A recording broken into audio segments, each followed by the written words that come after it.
ಮನುಷ್ಯ ಅಂದಮೇಲೆ ಕಾಲಕ್ಕೂ ಬದಲಾಗ್ತೀವಲ್ಲ ಮೇಡಮ್.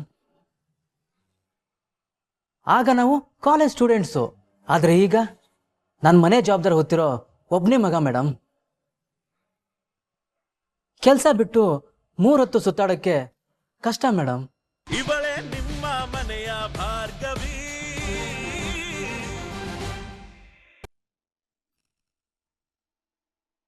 ಆ ದಿನಗಳು ಎಷ್ಟು ಚೆನ್ನಾಗಿದ್ವಳಿ ಅಂದ್ರೆ, ನಮ್ಮ ಭಾರ್ಗು ಯಾವಾಗ್ಲೂ ನಗ್ನಗ್ತಾ ಖುಷಿಯಾಗಿರ್ತಾ ಇದ್ದ. ಯೋಚನೆ ಮಾಡಬೇಡಿ ಮಾವ, ಅವ್ರು ನಿಮ್ ಜೊತೆ ಇದ್ದಾಗ ಎಷ್ಟು ಖುಷಿಯಾಗಿದ್ರೋ ಅಷ್ಟೇ ಖುಷಿಯಾಗಿರೋ ತರ ನಾನು ನೋಡ್ಕೋತೀನಿ. ದೇವ್ರೆ, ನಾನು ಒಬ್ಬ ಒಳ್ಳೆ ಅಳಿಯನ್ನು ಕೊಡು ಅಂತ ಕೇಳಿದ್ದೆ, ನೀನು ಮಗನನ್ನೇ ಕೊಟ್ಬಿಟ್ಟೆ.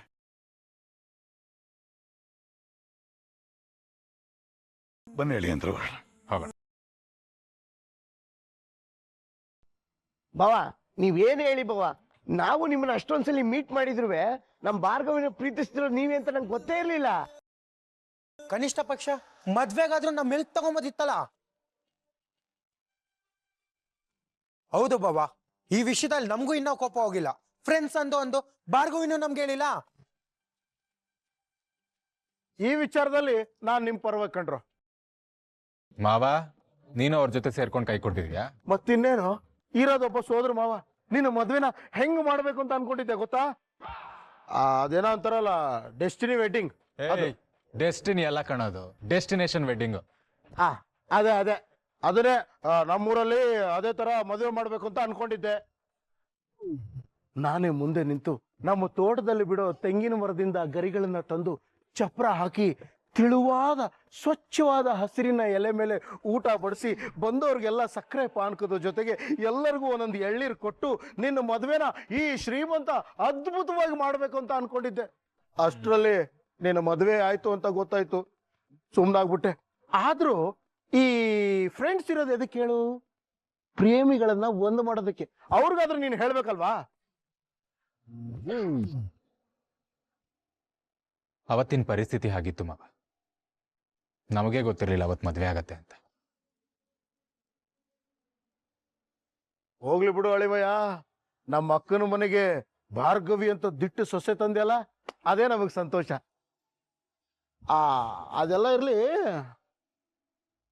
ನಿಮ್ಮ ಮೊದಲ ರಾತ್ರಿ ಫಸ್ಟ್ ನೈಟ್ ಅದು ಹೇಗಿತ್ತು, ಅದ್ರ ಬಗ್ಗೆ ಹೇಳು.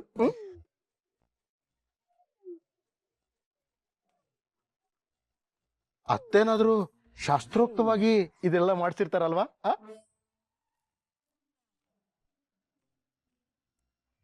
ಹೇಳ್ರಿ ಬಾಬಾ, ಕಲ್ಲ ನಾಚ್ಕೊಳ್ಳೋದ್ ನೋಡು. ಹೇಳಿ ಅರ್ಜುನ್ ಅವರೇ, ಕಮಾನ್ ಹೇಳಿ ಹೇಳಿ ಹೇಳಿ ಹೇಳೋ. ಅವತ್ತು ನಾವು ಮದ್ವೆ ಆದ್ವಾ, ಆಮೇಲೆ ನಮ್ಮನೆಗೆ ಹೋದ್ವಾ. ಅವತ್ ಮನೇಲಿ ದೊಡ್ಡ ಜಗಳ ಆಯ್ತು ಫಸ್ಟ್. ಆಮೇಲೆ ಆಮೇಲೆ ಆಮೇಲೆ ಮುಂದೆ ಹೇಳೋ. ಆಮೇಲೆ ನಾವಿಬ್ರು ರೂಮ್ಗೆ ಹೋಗಿ ಹೋಗಿ ಬೇರೆ ಬೇರೆ ಕಡೆ ಮಲ್ಕೊಂಡ್ವಿ.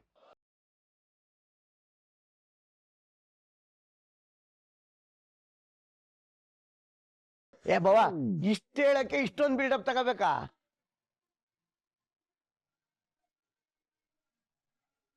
ಏನೋ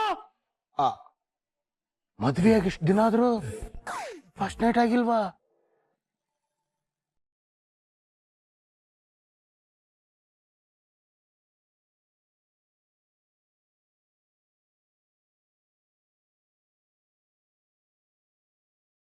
ಸರಿ ಸರಿ, ನಮ್ಗೊಂದ್ ಸ್ವಲ್ಪ ಕೆಲ್ಸ ಇದೆ, ನಾವು ಹೋಗ್ಬಿಡ್ತೀವಪ್ಪ. ಎಲ್ರು ಹೋಗ್ತಿದ್ದೀರಾ?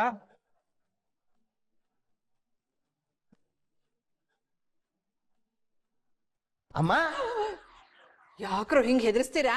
ಅದೇನು ಗೊತ್ತಾ ಅಮ್ಮ, ಕೇಳಿದ್ರೆ ಕಂಗಾಲ ಹೋಗ್ತೀರಾ. ಏನು ಅದು?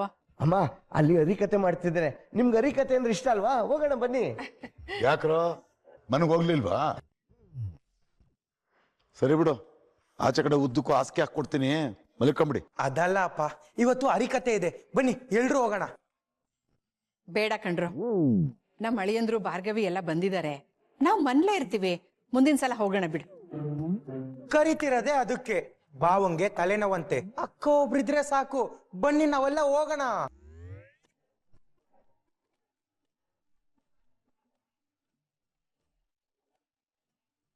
ರೀ, ಎಲ್ರು ಹೋಗಿ ಹರಕತೆ ಕೇಳ್ಕೊಂಡ್ ಬರೋಣ. ಹರಿಕತೆನಾ? ಹೋಗೆ, ಬೇಗ ಮಲಗಿ ರೂಢಿ ಆಗ್ಬಿಟ್ಟಿದೆ, ನನಗೆ ನಿದ್ದೆ ಬರ್ತಿದೆ. ನೀವು ಬೇಕಾದ್ರೆ ಹೋಗಿ. ರೀ, ಎಲ್ರು ಯಾಕೆ ಹೇಳ್ತಿದೀವಿ ಅಂತ ಸ್ವಲ್ಪ ಅರ್ಥ ಮಾಡ್ಕೊಳ್ಳಿ. ಬನ್ನಿ ಹೋಗೋಣ. ವಾ, ಸರಿ ಸರಿ ಸರಿ ಸರಿ, ಬನ್ನಿ ಹೋಗೋಣ. ಎಷ್ಟೊತ್ತಲ್ಲಿ ಎಲ್ರು ಎಲ್ಗೆ ಹೋಗ್ತಾ ಇದ್ದೀರಾ? ಹರಿಕತೆ ಕೇಳಕ್ಕೆ. ಓಹೋ ಹೌದಾ, ನಾನು ಬರ್ತೀನಿ. ಭಾರ್ಗೋ, ಭಾವ ತಲೆನೋವು ಅಂತಿದ್ರು, ಅವ್ರೊಬ್ಬರನ್ನೇ ಬಿಟ್ಟು ಹೋಗೋದ್ ಬೇಡ. ನೀನ್ ಅವ್ರ ಜೊತೆಲಿ ಇದ್ದು ಚೆನ್ನಾಗಿ ನೋಡ್ಕೋ, ನಾವು ಹೋಗಿದ್ ಬರ್ತೀವಿ. ಅಪ್ಪಾಜಿ ಬೇಗ ಶುರು ಮಾಡ್ಬಿಡ್ತಾರೆ, ಬನ್ನಿ ಹೋಗೋಣ ನಾವು. ಸರಿ ಅಮ್ಮ, ಬರಪ್ಪ. ಭಾರ್ಗವಿ, ನಾವು ಬರ್ತೀವಿ, ಹುಷಾರು. ಅಳಿಯಂದ್ರಿಗೆ ಕಾಫಿ ಏನಾದ್ರು ಬೇಕಾದ್ರೆ ಮಾಡ್ಕೊಡು. ಹಾ, ಸರಿ ಮಾಯ್.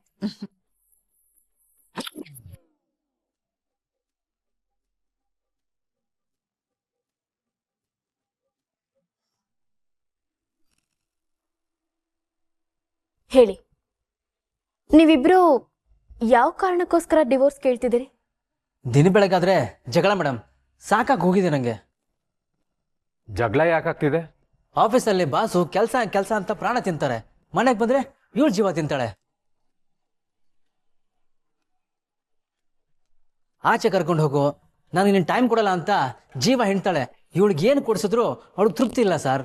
ಏಯ್, ಜಾಸ್ತಿ ಎಗರಾಡಿದ್ರೆ ಮಹಿಳಾ ಸಂಘದವ್ರಿಗೆ ಕಂಪ್ಲೇಂಟ್ ಕೊಟ್ಬಿಡ್ತೀನಿ ಅಷ್ಟೇ. ನೋಡಿ ನೋಡಿ ಮೇಡಮ್, ಹೇಗೆ ಎದುರಿಸ್ತಿದ್ದಾಳೆ ನೋಡಿ ಮೇಡಮ್. ಬರೀ ಹೆದರ್ಸ್ತಿಲ್ಲ, ಕಂಪ್ಲೇಂಟ್ ಕೊಟ್ರೆ ಲೈಫ್ ಲಾಂಗ್ ಮೇಂಟೆನೆನ್ಸ್ ಕೊಡ್ಬೇಕಾಗತ್ತೆ. ಹಂಗ್ ಲಾಕ್ ಮಾಡ್ತೀನಿ, ದುಡ್ಡು ಕಳ್ಕೊಂಡಾಗ ಗೊತ್ತಾಗತ್ತೆ ನಿಂಗೆ. ಬಿಡ್ಬೇಡಿ ಮೇಡಮ್ ಇವ್ನ. ಪ್ರಿಯಾ, ಸ್ವಲ್ಪ ಸ್ವಲ್ಪ ಸಮಾಧಾನ ಮಾಡ್ಕೊಳ್ಳಿ.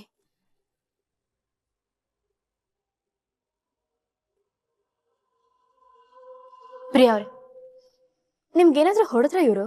ಇಲ್ಲ.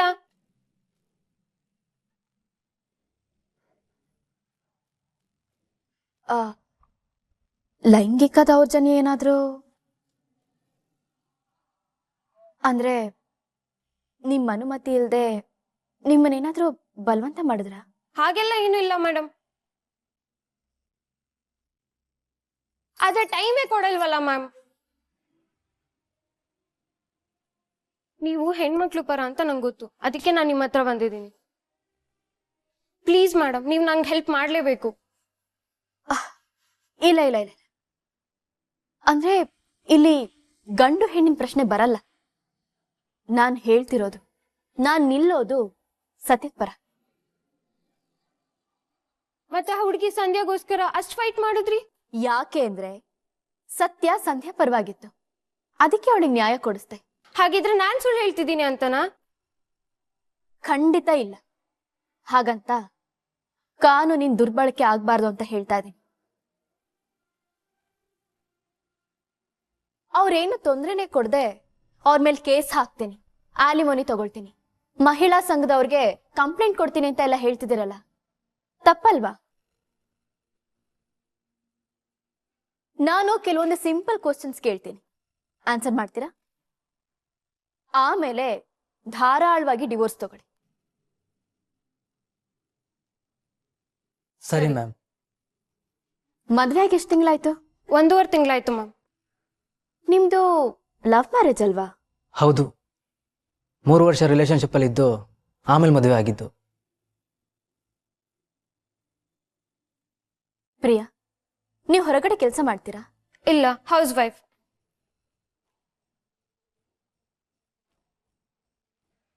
ಆಫೀಸ್ಗೆ ಬೆಳಗ್ಗೆ ಹೋದ್ರೆ ಸಂಜೆ ಬರ್ತಾನೆ ಮೇಡಮ್. ಮನೇಲಿ ಇವ್ರ ಅಪ್ಪ ಅಮ್ಮನ ಜೊತೆ ನಾನ್ ಹೇಗ್ಬೇಕು? ಮದ್ವೆಗೂ ಮುಂಚೆ ಪಾರ್ಟಿ ಅಲ್ಲಿ ಇಲ್ಲಿ ಅಂತ ಹೊರ ಕರ್ಕೊಂಡು ಹೋಗ್ತಿದ್ದ, ಮದ್ವೆ ಆದ್ಮೇಲೆ ಚೇಂಜ್ ಆಗ್ಬಿಟ್ಟಿದ್ದಾನೆ ಮೇಡಮ್. ಈ ಕರ್ಮಕ್ಕೆ ಇವನ್ ಜೊತೆ ಯಾಕಿರ್ಬೇಕು ಮೇಡಮ್? ಡಿವೋರ್ಸ್ ತಗೊಂಡು ನಮ್ಮ ಅಪ್ಪ ಅಮ್ಮನ ಮನೇಲಿ ಆರಾಮಾಗಿರ್ತೀನಿ.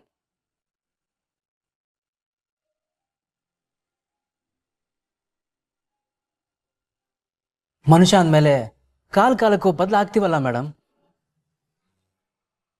ಆಗ ನಾವು ಕಾಲೇಜ್ ಸ್ಟೂಡೆಂಟ್ಸು, ಆದರೆ ಈಗ ನನ್ನ ಮನೆ ಜವಾಬ್ದಾರಿ ಹೊತ್ತಿರೋ ಒಬ್ಬನೇ ಮಗ ಮೇಡಮ್. ಕೆಲಸ ಬಿಟ್ಟು 3 ಹೊತ್ತು ಸುತ್ತಾಡೋಕ್ಕೆ ಕಷ್ಟ ಮೇಡಮ್. ಆದರೆ ನನ್ನ ಕೈಲಾದ ಮಟ್ಟಿಗೆ ನನ್ನ ಮನೇಲಿ ಎಲ್ಲರೂ ಚೆನ್ನಾಗಿ ನೋಡ್ಕೋತಾ ಇದ್ದೀನಿ. ಪ್ರಿಯಾ ಕಷ್ಟ ಆಗದೆ ಇರಲಿ ಅಂತ ಮನೇಲಿ ಕೆಲಸದವ್ರನ್ನೂ ನೇಮಿಸಿದ್ದೀನಿ. ಪ್ರಿಯಾ ಕೇಳಿದ ಎಲ್ಲದನ್ನು ಫುಲ್ಫಿಲ್ ಮಾಡೋಕ್ಕೆ ತುಂಬ ಟ್ರೈ ಮಾಡ್ತಾ ಇದ್ದೀನಿ ಮೇಡಮ್. ಹಾಗಂತ ಇವ್ರಪ್ಪ ಅಮ್ಮನ ಜೊತೆ ಇರೋ ಕರ್ಮ ನಂಗೇನ್ ಬಂದಿದೆ? ಪ್ರಿಯಾ ಅವರೇ, ನಿಮ್ಮ ತಂದೆ ತಾಯಿ ಮನೆ ಎಲ್ಲಿರೋದು? ನಮ್ಮ ಏರಿಯಾದಲ್ಲೇ ಇದ್ದಾರೆ ಮೇಡಮ್. ನಿಮ್ಗೆ ಅಣ್ಣ ತಮ್ಮ ಯಾರಾದ್ರೂ ಇದಾರ? ಅಣ್ಣ ಅದ್ಕೆ ಇದ್ದಾರೆ ಮೇಡಮ್. ಅವ್ರೆಲ್ಲಿರ್ತಾರೆ? ಇದೇನ್ ಮೇಡಮ್ ಹೀಗ್ ಕೇಳ್ತಿದ್ದೀರಾ? ಅವ್ರು ನಮ್ಮ ಅಪ್ಪ ಅಮ್ಮನ ಜೊತೆ ಇದ್ದಾರೆ. ನಿಮ್ಮ ಅಪ್ಪ ಅಮ್ಮನ ನೀವ್ ನೋಡ್ಕೊಳಲ್ವಾ? ನಮ್ಮ ಅಣ್ಣ ನೋಡ್ಕೋತಾನೆ.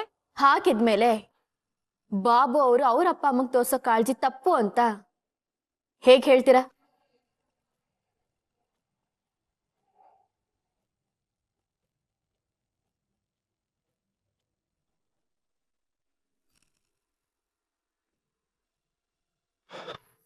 ವಿಕಿ ಬಾಪ.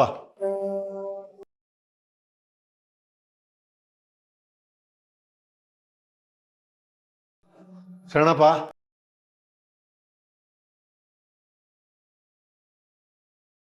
ಇಲ್ಲೊಂದು ಸಹಿ ಮಾಡ್ರಿ.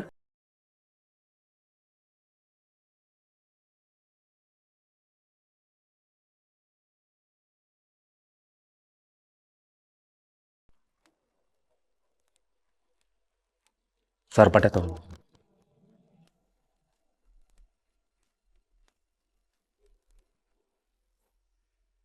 ವಿಕಿ ಸರ್,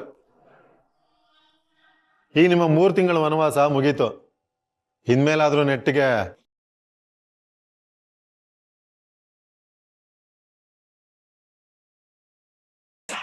ಅಂದ್ರೆ ಆರಾಮಾಗಿ ಒಳ್ಳೆ ರೀತಿಯಲ್ಲಿರಿ. ಕೋರ್ಟ್ನಲ್ಲಿ ಹೇಳಿದ್ದನ್ನ ಮರಿಬೇಡಿ ಸರ್. ಮತ್ತೇನಾದ್ರೂ ಈ ಥರ ಆದರೆ ಕಠಿಣ ಶಿಕ್ಷೆ ಕೊಡ್ತಾರೆ. ಬರೀ ತಿಂಗಳಲ್ಲ, ವರ್ಷಾನುಗಟ್ಲೆ ಜೈಲಲ್ಲೇ ಕೊಳಿಬೇಕಾಗತ್ತೆ. ಒಂದ್ಸಲ ಹಿಡ್ವಿದ ಮಾತ್ರಕ್ಕೆ ಪ್ರತಿ ಸಲ ಹಿಡ್ವಲ್ಲ. ಏನಂದ್ರಿ? ಮತ್ತದೇ ತಪ್ಪು ಮಾಡಲ್ಲ ಅಂದೆ. ಇನ್ನೊಂದ್ಸಲ ಇಲ್ಲಿ ಬಂದ್ರೆ ಜೀವನ ಪರ್ಯಂತ ಕೊಳೆಯೋ ಹಾಗೆ ಮಾಡ್ತೀನಿ ಅಂತ ಪ್ರತಾಪ್ ಸರ್ ಹೇಳಿದ್ದಾರೆ.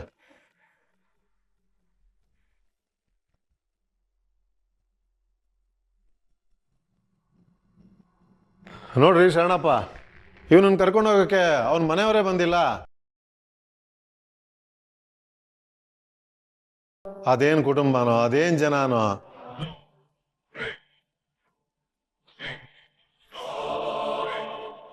ಆಚೆ ಹೋಗಾದ್ರೂ ನೆಟ್ಟಿಗಿದ್ರೆ ಸಾಕು.